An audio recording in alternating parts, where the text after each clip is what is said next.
అంతర్జాతీయ భౌగోళిక రాజకీయాల్లో సరికొత్త రణరంగం మొదలైంది. ఒకప్పుడు ప్రపంచాన్ని శాసించిన అగ్రరాజ్యం అమెరికాకు ఇప్పుడు సొంత మిత్ర దేశాలే షాకులు ఇస్తున్నాయి. డొనాల్డ్ ట్రంప్ వైట్ హౌస్లోకి అడుగుపెట్టిన నాటి నుంచి నాటో కూటమి దేశాలను బెదిరించడమే పనిగా పెట్టుకున్నారు. ఇప్పుడు ఆ కూటమి దేశాలన్నీ కలిసి ట్రంప్కు దిమ్మ తిరిగే కౌంటర్ ఇచ్చాయి. నాటో సదస్సు కోసం అమెరికా అధ్యక్షుడి విమానం టర్కీలో ల్యాండ్ అవ్వడానికి ముందే యూరోప్, కెనడాలు కలిసి $9,000 కోట్ల మెగా డిఫెన్స్ డీల్స్పై సంతకాలు చేసేశాయి. అమెరికా గుత్తాధిపత్యానికి చరమగీతం పాడుతూ తమ సొంత సైనిక సామర్థ్యాన్ని పెంచుకునేందుకు సిద్ధమైపోయాయి. టర్కీ రాజధాని అంకారా వేదికగా జరుగుతోన్న ఈ శతాబ్దపు అతిపెద్ద వ్యూహాత్మక తిరుగుబాటుపై ప్రత్యేక కథనం. Let's watch. ట్రంప్కు నాటో దేశాలు ఎలాంటి షాక్ ఇచ్చాయి? $9,000 కోట్ల ఒప్పందం వెనుక సీక్రెట్ ఏంటి? రక్షణ రంగంలో అమెరికా ఆధిపత్యానికి బ్రేక్ పడిందా? టర్కీ రాజధాని అంకారాలో 36వ నాటో సదస్సు అధికారికంగా ప్రారంభమైంది. అట్లాంటిక్ కూటమి దేశాలు అత్యంత కీలకమైన సమయంలో సమావేశమవుతున్నాయి. ఒకవైపు మొదటి ప్రపంచ యుద్ధం కంటే సుదీర్ఘంగా సాగుతున్న రష్యా ఉక్రెయిన్ యుద్ధం, మరోవైపు హర్మూజ్ జలసంధి వద్ద నిలిచిపోయిన ప్రపంచంలోని 30% ఇంధన వనరుల ఆందోళనలు కొనసాగుతున్నాయి. అయితే సమావేశంలో రష్యా, ఇరాన్ సమస్యల పరిష్కారంపై దృష్టి పెట్టాల్సింది పోయి సొంత సభ్యదేశమైన అమెరికాతోనే నాటో కూటమి తలపడుతోంది.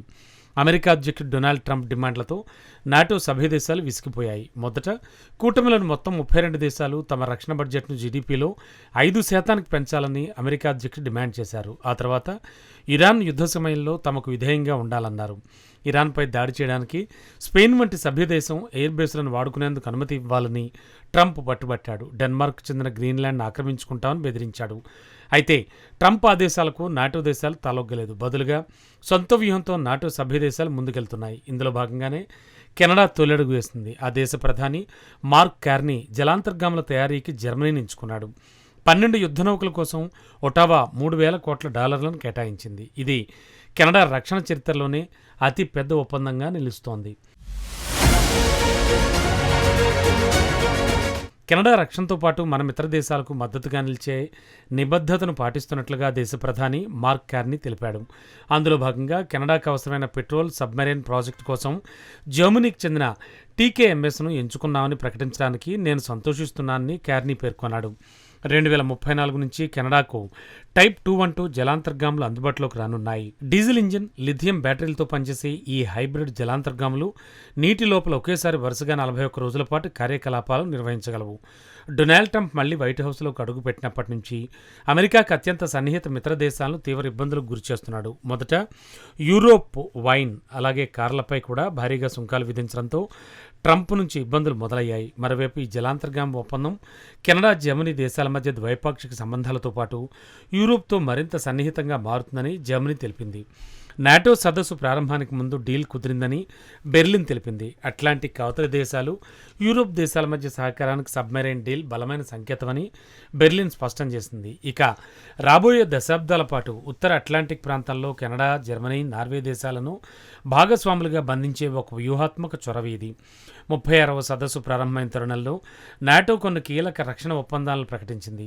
యూరోప్ రక్షణ తయారీదారులపై నాటో నిబద్ధతను కూటమి సెక్రటరీ జనరల్ మార్క్ రూటే పునరుద్ఘాటించాడు. ఇందులో భాగంగా మొదట ఎయిర్బస్ A400 విమానాలతో కూడిన భారీ రవాణా విమానాల దళం ఏర్పాటు చేస్తున్నట్లు తెలిపాడు. ఆ తర్వాత 10 ఎయిర్బోర్న్ వార్నింగ్ కంట్రోల్ సిస్టమ్స్ ఆర్డర్స్ను కూడా ప్రకటించాడు. ఈ విమానాలను అవాక్స్ అని కూడా పిలుస్తారు. ఈ మెగా ఆర్డర్ను స్వీడన్ దక్కించుకుంది. దీంతోపాటు ఎయిర్బస్ A400M విమానాలపై దృష్టి సారిస్తూ సభ్యదేశాలు ఒక కొత్త బహుళ జాతీయ ప్రాజెక్టును కూడా ప్రారంభిస్తున్నాయి. ఇది ప్రపంచ స్థాయి వ్యూహాత్మక ఎయిర్ లిఫ్ట్ సామర్థ్యంగా నాటో చెబుతోంది.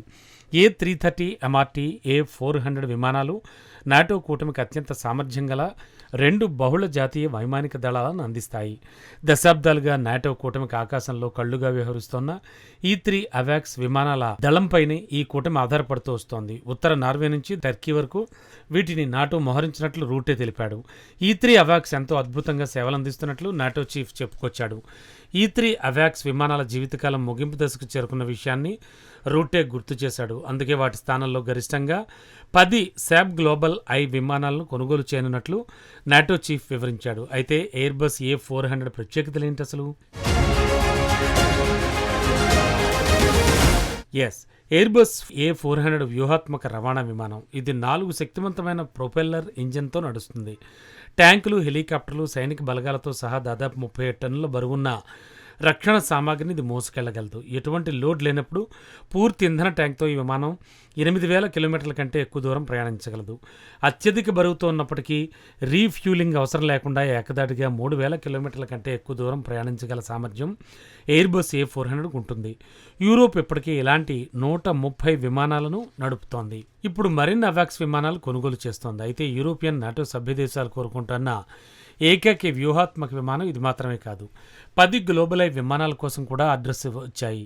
వీటిని స్వీడన్కు చెందిన శాబ్ సంస్థ తయారు చేయనుంది. గ్లోబల్ ఐ విమానాలు ఆకాశంలో ప్రయాణించే ఒక కమాండ్ సెంటర్ లాంటివి.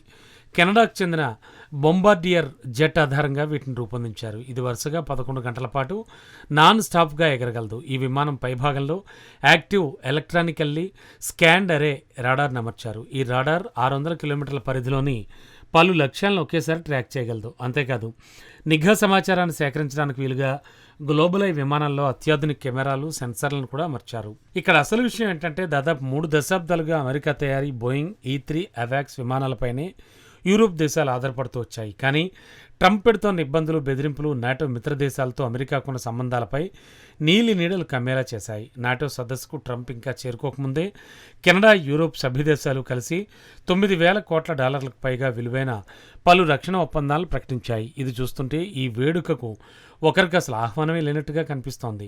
యూరోప్, కెనడా దేశాలు ఇప్పుడు అమెరికా వైపు చూడడం మానేసి తమ సొంత సైనిక పారిశ్రామిక వ్యవస్థను అభివృద్ధి చేసుకుంటున్నాయి. నేటి భౌగోళిక రాజకీయాల్లో నాయకుడిపై ఉన్న అసంతృప్తి లేదా పంతం అనేది ఎంతటి బలమైన ప్రేరకంగా మారుతుందో ఈ పరిణామాలు మరింత స్పష్టం చేస్తున్నాయి. ఒకప్పుడు అమెరికా ఆయుధాల వైపే ఆశగా చూసిన యూరోప్, కెనడాలు ఇప్పుడు తమ దారి తాము చూసుకుంటున్నాయి. ట్రంప్ అహంకారానికి, ఆయన విసిరే బెదిరింపులకు భయపడే కాలం ముగిసిందని ఈ $9,000 కోట్ల ఒప్పందాలతో నాటో కూటమి స్పష్టం చేసింది. అమెరికా ఫస్ట్ అంటూ ట్రంప్ విర్రవీగితే తమ రక్షణే మాకు ఫస్ట్ అంటూ మిత్ర దేశాలు పంతానికి దిగాయి. అమెరికా తయారీ బోయింగ్ విమానాలను పక్కన పెట్టి స్వీడన్, జర్మనీల వైపు అడుగులు వేయడం భవిష్యత్ ప్రపంచ రాజకీయాల్లో రాబోయే పెను మార్పులకు సంకేతం. డొనాల్డ్ ట్రంప్ తెచ్చిన చికాకులే ఇప్పుడు యూరోప్ను ఒక స్వయం సమృద్ధ సైనిక శక్తిగా మారుస్తున్నాయి. మరి అంకారా వేదికగా మిత్ర దేశాలు వేసిన ఈ వ్యూహాత్మక దెబ్బకు సదస్సులో అడుగు పెట్టబోతోన్న డొనాల్డ్ ట్రంప్ ఎలా స్పందిస్తూ చూడాలి మరి.